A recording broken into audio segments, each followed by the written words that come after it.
barbecue capital of the world and home of Elvis Presley. Please welcome your co-host, Bob Furness. But where else do you have an ecosystem of 400 people that are all living at the same place, connected to each other in another way? It is a microcosm of what happens in the world. And from the tornado capital of the world, home of the Oklahoma Sooners, here's your co-host, Amos Tanuma. So I once tweeted, customer experience is harder than rocket science. And I say that because there are formulas that can actually calculate launching rockets into the sky. I'm not smart enough to do those formulas. But there are no formulas whatsoever for calculating putting two strangers on a phone call in a contact center. And that's why I say customer experience is harder than rocket science. So what if I told you that the success of your contact center will not be about technology at all? Yes, technology is table stakes, but it'll be about much, much, much more than that. So let's jump in. I've got my partner in crime, Bob Furness. Bob, how are you, man? Hey, good morning, Amos.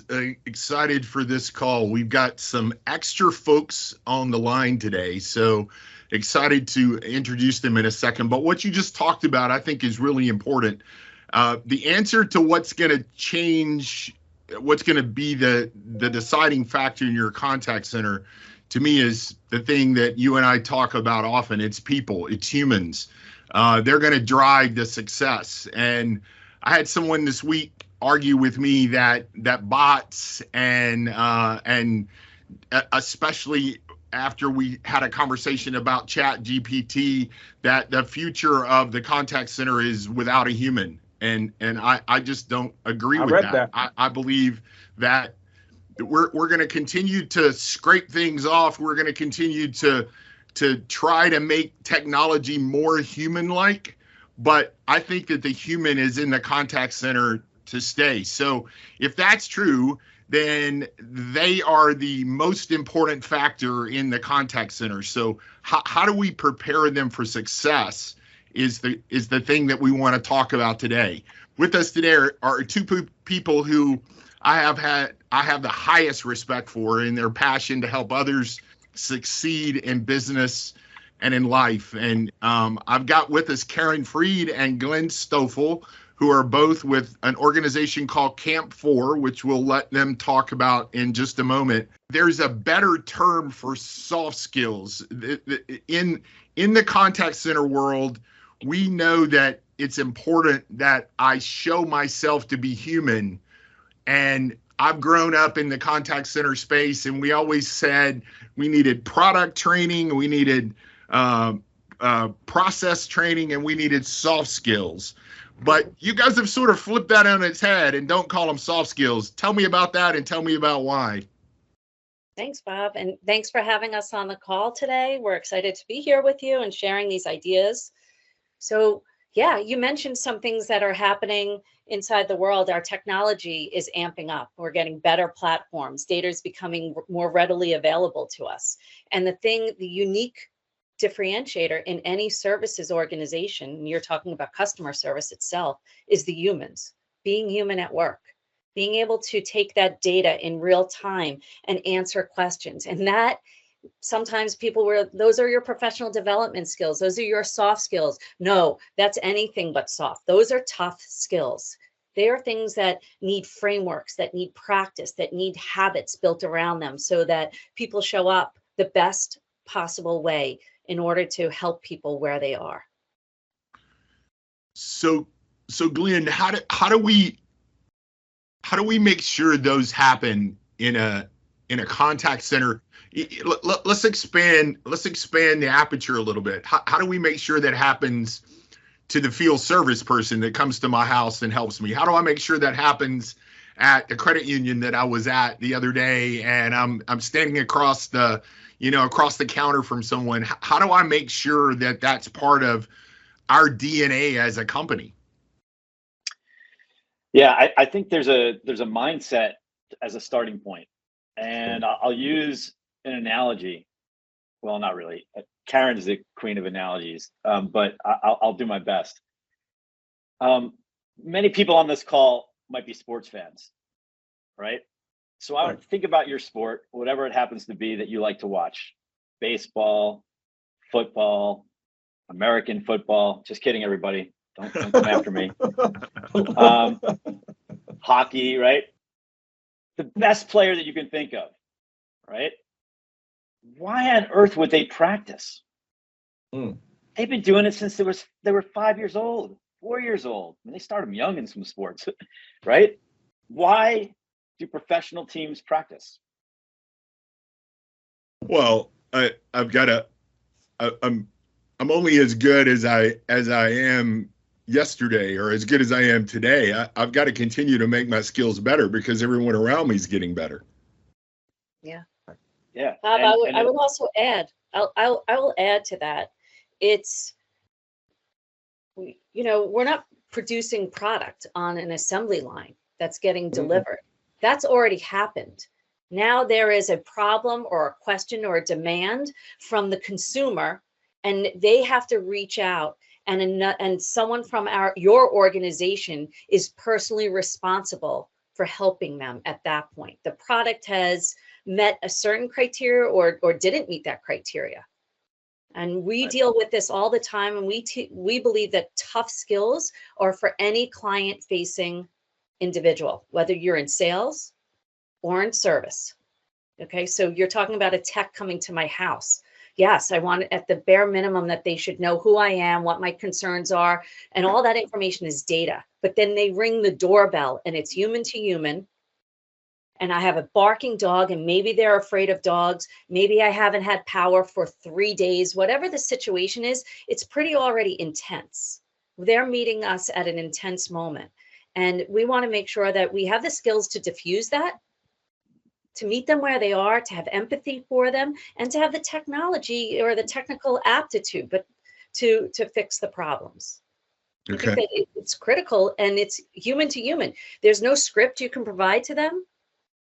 Every situation. Hold on a minute. You're talking to contact center folks. I'm talking about field service ringing the bell. But let's talk about the contact center for a minute, because I agree with you. There shouldn't be no script. There should be prompts, but there should be no script. I was on a call recently, and they were talking about how disconnected the customer says they feel from the contact center, that the people are not human enough, the people are not interacting, and then we begin to talk about what they do, and their agents are not allowed to go off script. But what you're advocating is having a conversation, right? Is that correct? Yes. Amen. Yeah, what I'm advocating is a tough skill, and it's bundled together, and people often don't realize it, but it's questioning, which is good, asking good questions to uncover the situation, but more importantly, actively listening. Because the next question comes from your active listening. Tell me more about that. Let me understand that. Did I get that right?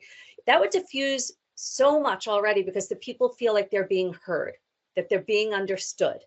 And at this critical point, while they're calling you and the bot didn't give them what they wanted, and they gave the data into the system, and we're still asking that, this is what they want. They want to be understood. They want to be heard. They want to be validated in a real way, not, I'm sorry for the inconvenience. That doesn't really meet me.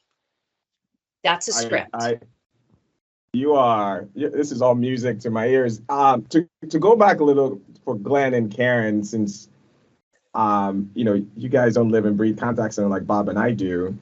If you think about the training curriculum of the average contact center, maybe not just the average, every contact center, it is mostly product and tech.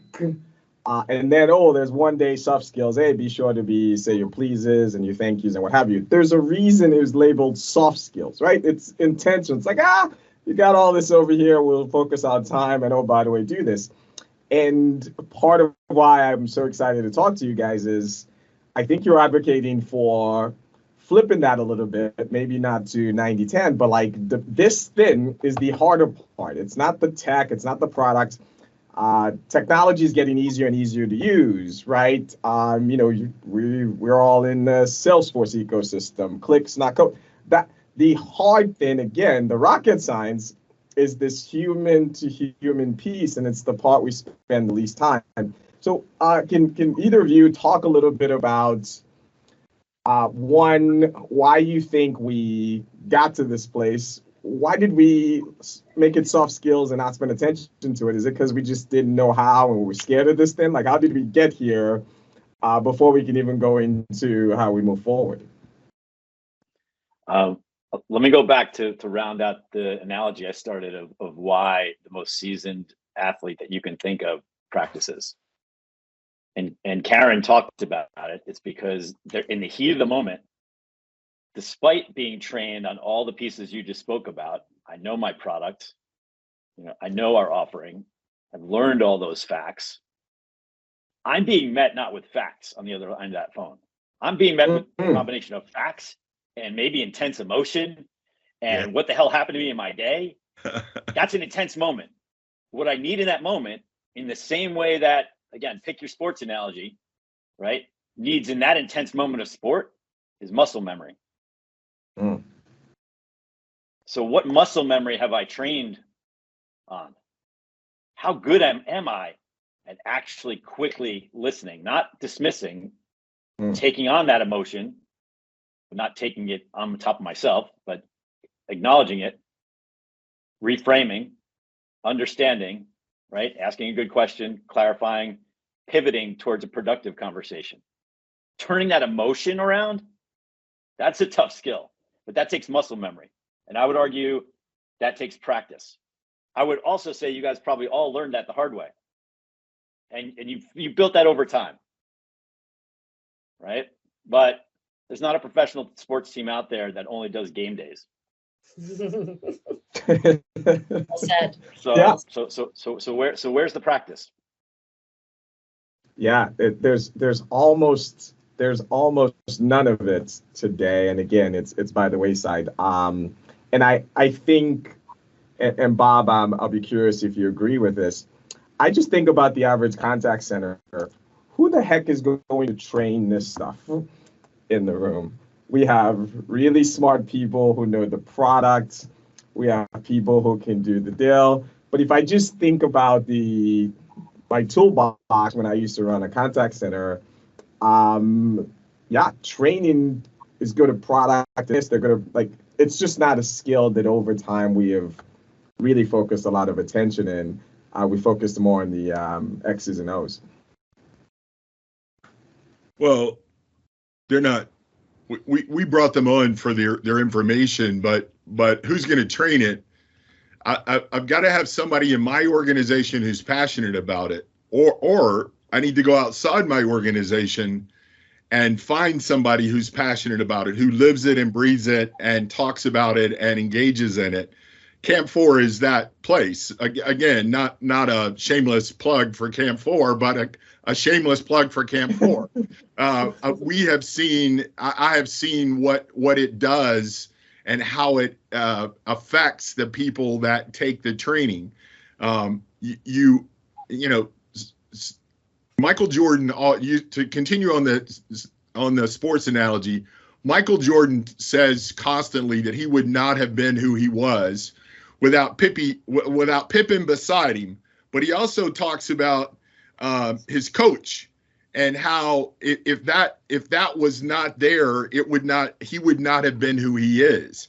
So what's interesting is we all need that coach. We all need that support. So how do you, Glen or Caryn, how do you support that to an organization?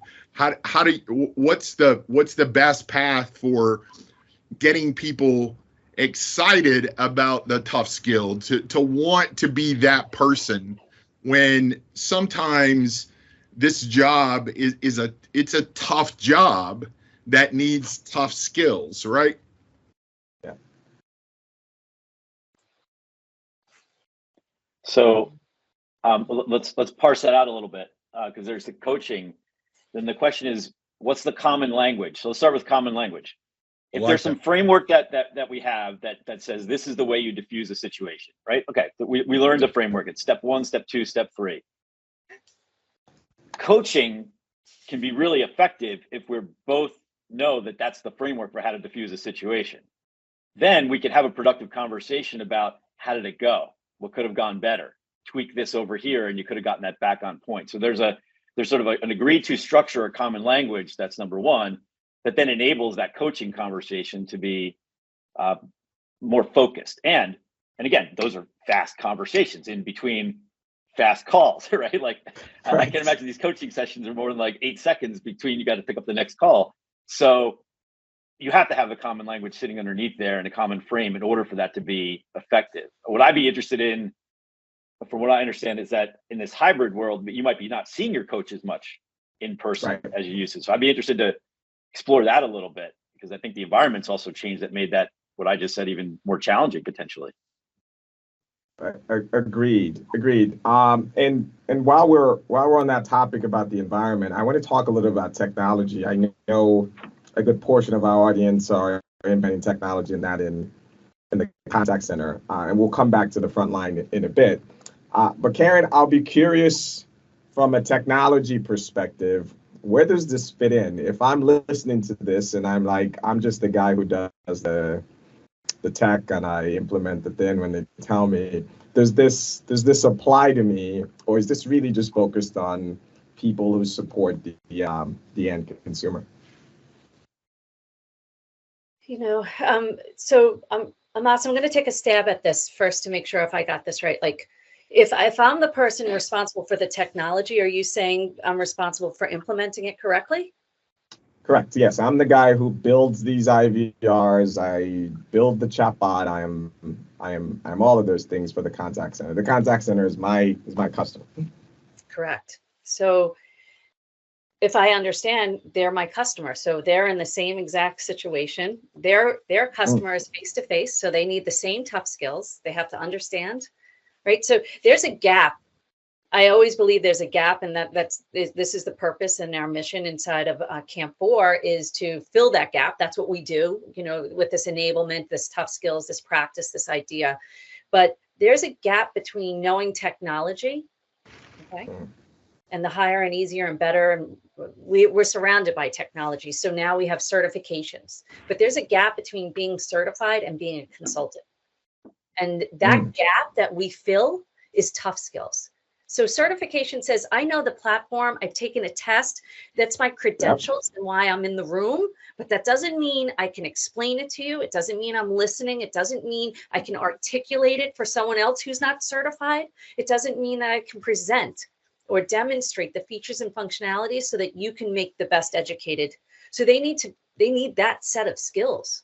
Your people who are responsible for the technology are responsible for bringing the technology to the people. Wow. It has to come off the shelf, and then it's got to get over to them. I love the way you frame that. Go ahead. So you're telling me that if I'm running a contact center and I've got new technology coming into my center, I need to make sure that I'm hiring consultants who understand how to understand my business, not just understand how to duplicate my technology. That's what you're talking about, right? Yeah. That you're unique, and they need to come in with their implementation and understand where we are, what's our current state, what's our future state, what parts of the system need to be customized. And often we all know, because we're systems integrators at one point in our life, that the end part of that is the user training, and that gets lopped off too. That's equivalent to tough skills. They'll figure it out on their own, or we cut the budget and we don't tell them about the change management. Yeah, they'll do a form of adoption. Oh, we made these 3 changes to the system. Did you inform them? Yeah, we put it on Slack. I was out that day. I missed that. Sorry. Yeah, but that was their communication. So I do believe that there's a big part that's happening. You want someone not that just knows the technology. So it's the trifecta. They know the technology, they understand your industry, and they're consultants. Makes sense. You're listening to the Contact Center Show. I've got my partner in crime as usual, Bob, and we are talking with Caryn Freed and Glen Stoffel. They're with Camp 4, and they're getting us smart about a new thing I'm sure you guys are learning called tough skills. So Bob, in the history of call centers and contact centers, I doubt that many people have called in to say, things are going great, Mr. Company, the delivery was perfect, everything is awesome. And yet, I feel like lately, those same calls, those same emails, texts, what have you, are getting even harder. Not only is no one calling to say how great things are, those interactions are getting even harder, more contentious. Why do you think that's happening, Bob? So, since I've been around the contact center for a while, and in my mind, since the invention of the IVR, we have been trying to scrape calls or interactions off of humans. We have done it with IVRs, we've done it with self-service, we've done it with web, we've done it with personalization on the website. We've done it now with bots, and we just keep trying to scrape the easy stuff, or the things that we can handle, we believe we can handle without human interaction, and a lot of that is driven by cost versus customer experience. So with that, what comes is, when I get to a human, I have two expectations. I want you to know. I want you to know where I've been and what I've already done, so that you can catch up to where I am as a customer. But I'm also already just a little bit off center towards, you're wasting my time because I've done all Right. these things and I still don't have an answer. My printer's been down for 2 hours. My electricity's been out for 3 days. I'm having a problem with my benefits organization around HSAs, and it's been multiple phone calls and multiple emails and multiple interactions. So by the time I got to a human in a chat environment, I was already unhappy. So it is a world of heightened expectations based on what you've already put me through, that makes that human now not, how many of us in the contact center have said, so I know this is not your problem, and I know you didn't create this, but let me tell you what I've been through to get to you. And then we have a conversation. So we try to be nice. Nobody wants to be Attila the customer. But what it sounds like is that I then need to get that person to be a little bit of a negotiator, a little bit of a diffuser, a little bit of a therapist, a bomb technician. I need that person to have the rubber walls that you have to be able to not bump their heads against the wall whenever they're trying to solve the problem. So tough skills to me become even more important. How do we make sure?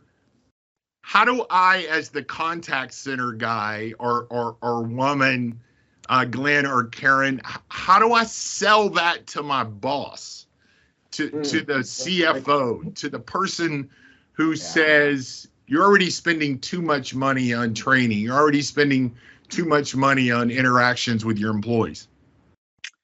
I'll start there, and Caryn follows suit. But Bob, I'm pretty sure also bomb technicians practice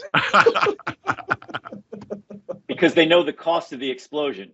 Right. So let's tune into what the cost of that explosion, metaphorically, is. To first start unpacking why you should pay to teach people these skills, right? You're trying to diffuse something. But also, I just want to come back to a phrase that you used, that we're scraping things away. And I think as we're scraping away the easy technical things, I think something else got scraped away. And it's grace. It's the customer's possible amount of grace that they could possibly have when they do get on the phone with your contact center agent is gone. Ooh, I like that. I like that word. I don't think I've heard that word in a contact center phrase. Tell me more. Look, I mean, it's you start with 100% bank of actually, I don't know what you start with. Different people start with different levels of what their grace is going to be when they get on the phone or interact with anybody, right? But let's just presume that through that a process where we tried to do the easy thing and they got more frustrated, that by the time they get on the phone with our agent, they have zero or little grace. They have little or zero benefit of the doubt possible still left in them at all to give. It's been taken, could be deficit.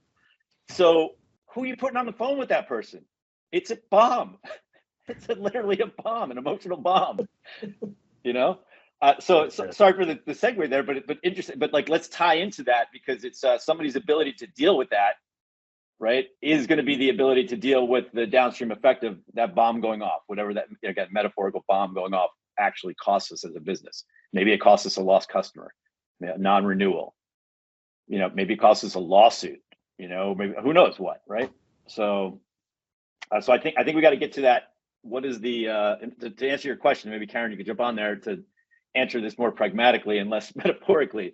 But let's start with the pain that's caused from that explosion. There's a financial cost there that has to be part of the business case of why you invest in those skills. Yeah, Glenn, I think I like the way this is unpacking and unwinding for us here. It is. The tensions, you know, we're coming in at a higher level. Things have already been elevated because of the idea that I could have been doing self-service, because there was a portal in which I thought I was able to help myself. I've done everything I possibly could to advocate for myself. Okay. So you're talking about emotionally charged conversations. And have we upped the skills of the people answering the phones? We've upped the technology, but have we upped the skills? Like Glenn and I meet companies and organizations all the time, and we do something called upskilling because they want to move from small business to enterprise. They want to sell bigger deals. Well, guess what? With bigger deals, tougher conversations, more tough skills need to show up. And so because we've scraped this, and it's great that people could take care of the easy things. But when you're meeting them, like I said, we're already at a critical point. It's a difficult conversation. I always think about, I go to the self-checkout line. I don't know why I do it, and I'm humming along. And then ultimately, I think I'm helping the company out by me checking it out. I didn't get a discount. I'm paying the same for my cottage cheese as if someone else was checking me out. And then the red light goes on. The person comes over and I'm very kind and I'm happy. And thank you so much for helping me help you.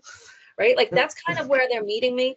And I'm continuing on. I think I'm tech savvy, but now I'm up to this thing that I have to weigh. And I'm sorry, were they organic grapes or regular grapes? You're not making this easy for me.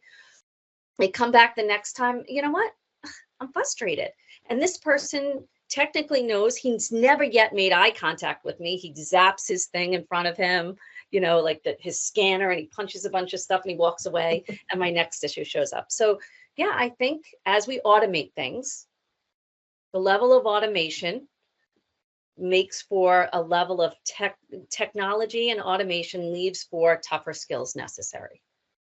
This guy was the cashier, and now he's on the self-service line fixing problems. He's no longer a cashier. He's fixing problems.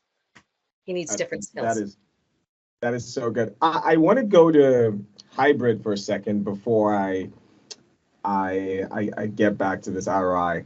The contact center, like many industries, took a turn towards hybrid and more remote and et cetera. So even the term contact center, we may need to come up with something else because I don't know what the center is in the future.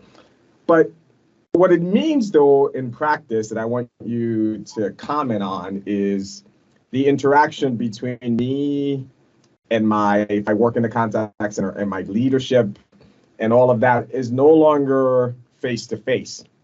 Like I remember, the late 90s, early 2000s, I was a manager in the contact center, and we had this role where you would have supervisors and people would walk up to you And once you saw someone walking up to you, we all wanted to take a break because we knew what that was. It was an escalated call.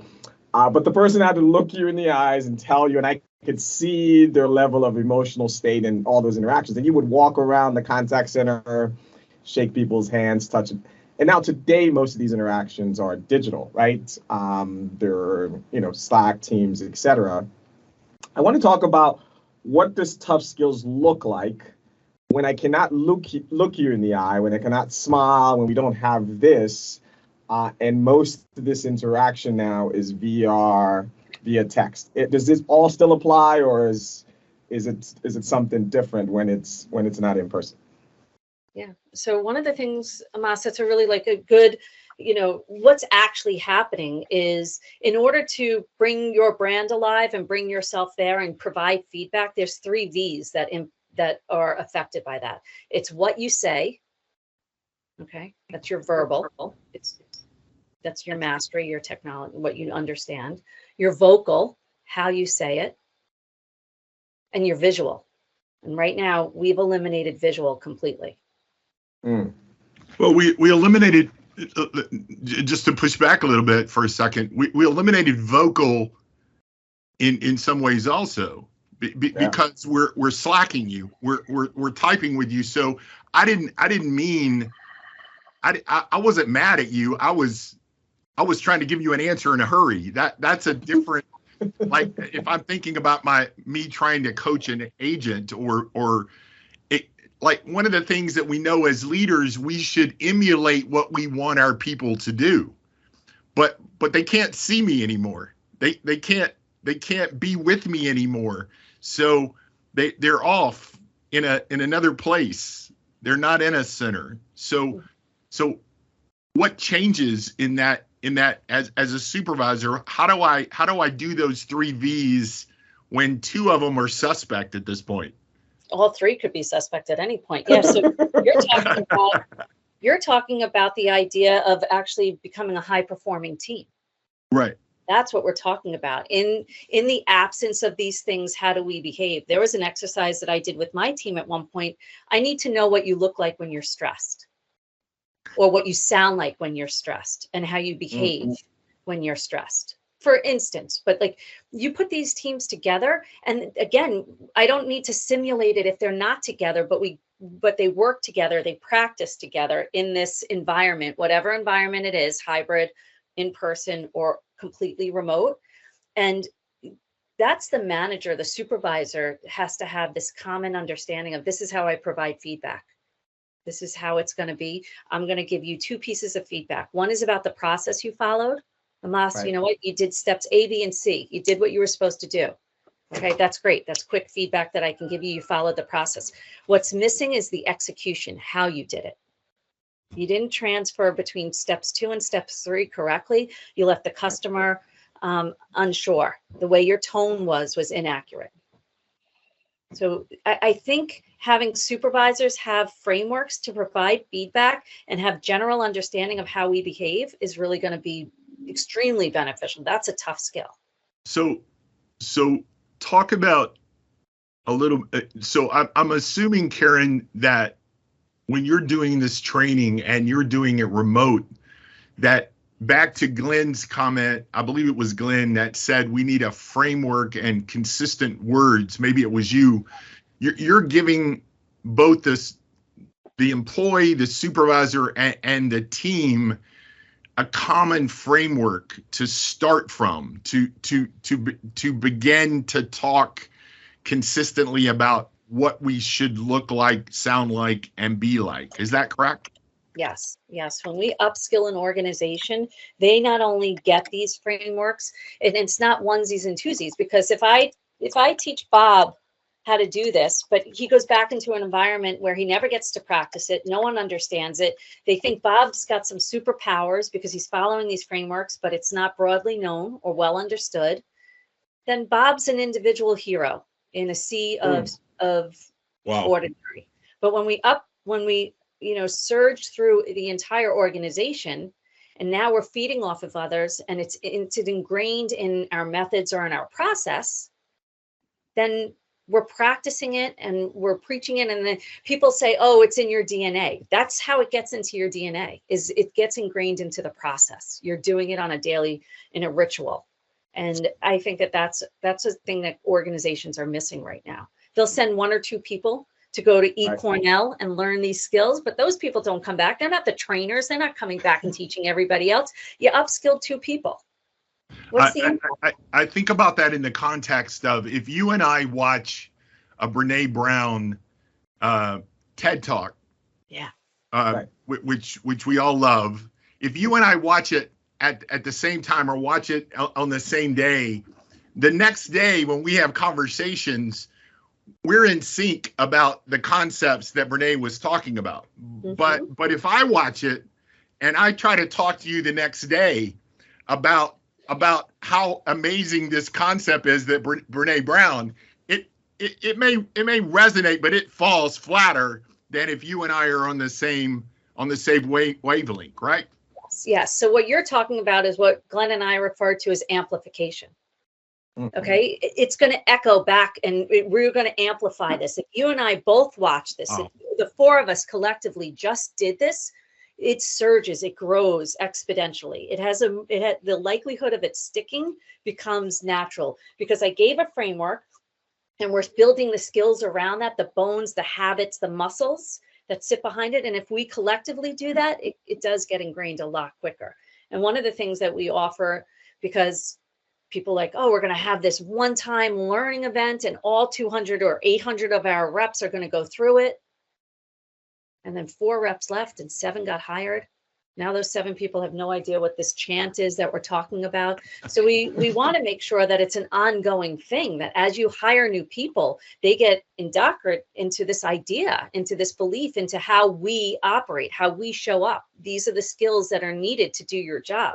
So we work a lot with organizations on onboarding, because this has to be taught.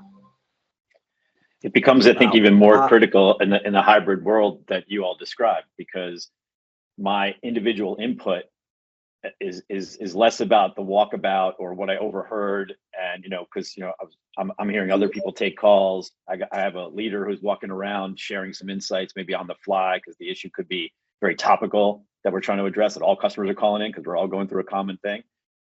How do we extend that when I'm sitting in my living room taking calls? It takes a little more thought to how those tough skills get transferred than it used to when everybody was in the same physical space. Yeah. I wanna double click on something, and I always learn something talking to you, and Caryn, when you talked about the 3 V's, etc. I do want to, before we go to ROI is where we'll wrap, I do want to talk about, so that folks hear what we're saying and no one is listening to this who works in a contact center and think that we are talking about pleases and thank you. Because, ladies and gentlemen, when I as a customer call, the more you apologize to me in that robotic sounding scripted voice, the madder I get. And Bob knows this. This is what soft skills is today. So I want to make sure you two know, like, where we are starting from. The contact center is in the business of interacting with other humans. Every contact center who's listening to this, and if any of you disagree, please shoot Bob and I a note. We know that your soft skills are apologize, soundness, and that's all it is. So I want to make sure that it's clear to folks, and if you guys can elaborate on, is this what you guys are talking about? More pleases, more thank yous? Or is this something else? I'll start out there. First off, I'm glad you talked about robotic voices, because we have to address the robot in the room. Bob said, we're teaching tech to become more human, and I think the biggest risk we have is that we're teaching humans to become more robotic. Yeah. So like let's just have fun with ChatGPT for a second, and just say, okay, what if, when somebody called in, I could just type, hey, ChatGPT, how should I handle it? And it gives me a script on the fly. I mean, beautiful. Not just we all say the same thing. No, this is a customized script based on every single word everybody said. So there I am. I'm the agent, and all I got to do is read it. This is an easy job. right? Now I don't want a bot to say it because that's a robotic voice. Yeah. But now try to have a human say it. It's worse. It just became an awkward robot. Right? Anyway, there's a little sidebar there, but like I believe there's a risk there. I believe I do know what you're talking about, and I understand completely that your problem is a problem. We've all had that call. We've all had that script call. Yes.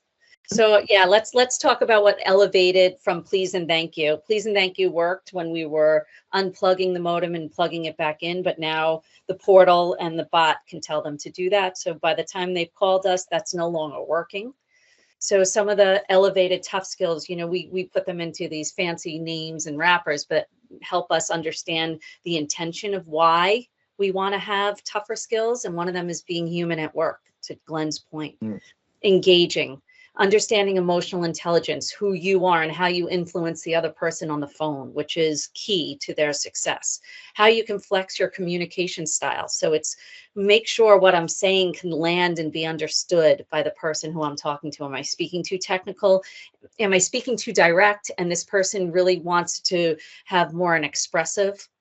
These are higher levels, and they might not be something you can handle in a high transaction customer service engagement. But if these are true big problems that we're solving for the person on the line who's already elevated and concerned, we also talk about, as I mentioned earlier, question and listening, asking good questions to unfold what the problem is and actively listening. There's an entire spectrum of listening. There's listening to be polite, there's listening to be curious, and then there's listening for understanding. And really that's what we want to teach them, is listen to understand what's happening. These people want to be heard. We have something called managing relationships. And can you imagine this person that just dialed an 800 number and got to me? We're in a relationship. It might be a quick relationship, but it is. And I have to navigate through that. And it's a critical conversation because they reached out to me and they own my product or they own an interaction with me. So I need to learn how to manage that quickly.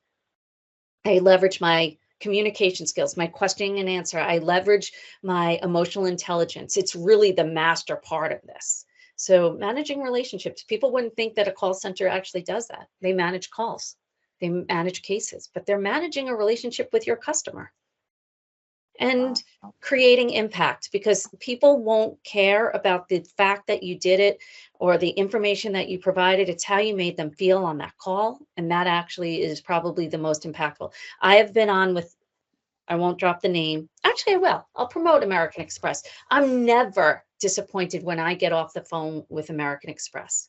And it's not because they solve every one of my problems. I've asked them if they can pay my bill and they've said no, right? Like they're not dreamy unicorns, but they always leave me feeling good. And they won't hang up the phone until they've done that. Now that's a high end. I know what that is, but they create an impact for me. I come in with a problem and they try their best to solve it. And even when they can't, I'm left okay. So those are the tough skills. We're not talking about please and thank you anymore. That is beautiful. I want to go, before we wrap up, to ROI and what we do next. So on the ROI question, and Bob knows this very well, it's like, depending on your contact center, anywhere from 5% to 15-ish% of your interactions are responsible for like 80%. It's Pareto, right?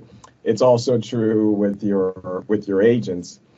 And what happens is when organizations figure out these are my problem calls, emails, what have you, they don't apply these tough skills to them. They instead take the tools they have in the shed, which is let's send the agent back to training. Let's do this. They use all those same tools. So I'll be curious if you guys have an opinion around what the ROI of this. Right, whether in hard and concrete, but conceptually, if I'm listening to this and I want to go here, what is the ROI? Is the promise that these 10% of interactions get better? How would you guys encourage our listeners to think about the ROI of investing in tough skills? Yeah, I'll start there. We'll go back to the analogy of practicing diffusing bombs or something we were doing earlier. But so yeah, what's the pain? What is the pain of explosion? Whatever that emotional explosion is going to cause in the organization. I'm going to lose a customer. I'm going to not get a renewal, right? So follow the money that way, of course. I think the non-obvious place is, or maybe it is obvious, but I don't think people understand that. It sounds counterintuitive that I'm going to spend money, on developing my talent. And, again, it looks like a cost. It looks like the first thing that gets lopped off, right? It doesn't seem like it's core to my business. My business is selling XYZ products, right? So I'm going to invest in that. But I would venture to look for data that talks about, loyalty and turnover and sort of that side of the equation. I know this is a high turnover industry overall, so I don't know what type of small percentage movements in that make a difference to the bottom line. Huge. I know it costs a ton to retrain people. Yep. And you might be surprised. Like I'll share a quick story with you, and it's not contact center, but it is people at the front lines of a business. We were with a business that's built an application for financial services. So meaning these are customer success people whose job it is to represent the entire platform that is Salesforce.com plus the entire platform that they built on top of it. And they're at the front lines of taking angry calls from customers when something doesn't go right, because these are transactional based systems. And we did some tough skills training with this team, and the word that came back to us at the end of it was that this was nourishing. You say nourishing, like what does that mean? First off, amazing compliment for sure. But why did that person feel nourished? And it was because we were working on the very muscle that would allow them to actually deal with that high pressure,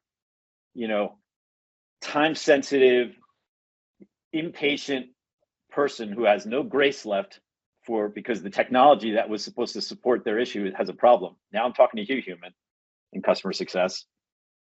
And we were just working on their muscle. We were just working on their ability to pivot that conversation and turn it productive, because that's what they want to do. That's why they take that job. That's why they're in it, right? They don't want to say no. They want to be able to turn that into a productive conversation. So I think that our customer there got a lot of loyalty because they were investing in their talent. I think that they felt invested in. You were working on me as a human. And by the way, that's not just in the moment, right? Dealing with that customer, that comes home with me. Right. I take that baggage home with me. I mean, some people can leave it at the door pretty well, but others you're going to bring it in to some extent. So that is a bigger ripple effect on people's lives. And I think that there's some loyalty and retention sort of metrics that sit underneath there that would go a long way to building the case as well. Yeah, I'm going to agree. And Glenn, just as much as they bring it with them, a tough day comes home, these skills that we're teaching are transferable. We're not teaching them this tab and this process that only works in this service on this product. We're investing in them as humans, and that's where the loyalty comes, and their transferable skills. Trust me, everything we just spoke about works really great during Thanksgiving. Well, I thought when you were talking about the relationship manager, Caryn, it's almost like it's like marriage counseling or the skills that you're talking about how to manage relationships carry over into every other part of your life, right? Yes. Like when you go home, how you interact with your kids, how you interact with your spouse, how you. I was thinking how I interact as a customer. I know that if I'm nice to the person at the airport, I have a better chance of being upgraded than if I come in with an attitude. So if you can teach my people to be better relationship managers, then you can give them skills that go beyond what I'm trying to do in my company, and therefore I feel fulfilled as a person. That's that's a huge ROI that we don't talk about a lot in a world where cost runs everything. And how is that person going to be the next time they get back to work in front of customers? Do we think they're going to be better? I think it's right. I'll share a quick story on this, like about the transferability of this work to home. So we're in the consulting business. Our job is to solve, right? It's what we do. Give us more constraints, we figure out solutions, right? This all day long is what we do. And I imagine this happens in a contact center as well. Somebody calls up and we hear the clues and we're like, oh my God, I can solve this. And you're psyched, right? You are psyched. You just heard the three things and you know the solution. You pull that one out off the virtual shelf and you're about to lay it on. I got this. I hear you. And you lay the solution out and they're like, you're not listening. But I just solved your problem. You're not listening. This is a pivot I call listen or solve. And they might have just wanted to be listened to, maybe before you solve the problem.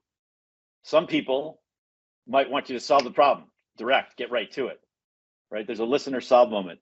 The reason this is applicable at home, if you ever came home from something and your partner, your kids, whatever, are talking about something, and you go right to solve, and they're just like, get angry at you, right? Because they just wanted to be listened to. They didn't want your solution. Right. So anyway, all the time, all the time. Like I live that. Like I am like I'm sure almost I'm guessing all of us on this call as consultants. I am like, yep. You want an answer, and I struggle with all you just want is for me to listen. I have to actively like stop myself from I have the answer. Like let's. No, that's spot on. We're running out of time, but I want to end by shows by leaving folks book a quote. But before we do that, for folks listening, and they heard all this and they said, Glen and Caryn, I am in. Can you let folks know where to buy the easy button? Is this on Amazon, or is there a place you put the thing, you plug in the technology? Bam, tough skills, everyone. Off we go. Let folks know where they can go get the tough skills easy button and solve all their problems. camp4network.com. It's the number 4 in the middle there. Or look Caryn or I up on LinkedIn. And schedule 15 minutes with us, and we'll have a conversation. We'll come out with a good learning and shape a solution for you. Awesome. No easy button. No push the thing. Are you selling any gadgets? That was pretty easy. Hit me up on LinkedIn and I'll solve the problem. So listen, we have you can swipe your credit card online and buy a seat, but you're probably looking for a more impactful solution than one person coming through it. So definitely. I'll also leave you with the age-old question. Amas, you asked about the ROI, and I, in my previous life, had to set aside funds and knock on the door of my CFO and explain why we would want to invest in additional training. And some of that was cost savings, and some of that was increasing our margins, increasing our prices, making our people more valuable. But in the end, it's, what if we train them and they leave? What if you don't and they stay? Yeah. That's even worse. Yeah. It's up the game. You keep investing in technology and you think these people are just going to run through the front door and out the back door. They will stay, and they can be extremely valuable resources. Not every resource is technology. Some of these resources have heart, blood, and pulses, emotional intelligence, and the ability to use it correctly, I think will yield a lot in the future. Awesome. Let's wrap up. Let's go around. I'll start with you, Bob. Do you have any quotes you want to leave folks with today? It's our tradition, the way we end our show. I found a good one that extends a little bit of what we're talking about. So I listen to the customer and I understand what their problems are, and I use my skills that I now have, my relationship skills. And what we also can do is learn. Bill Gates says the most unhappy customers are your greatest source of learning. So if I've got a situation with my customers and I solve it, how do I extract that from my people to begin to understand how to change my business to avoid the next one? So the ROI becomes, I solve that person's problem, but I look for ways to solve the bigger problem that existed as a result of that. I like that. Glenn,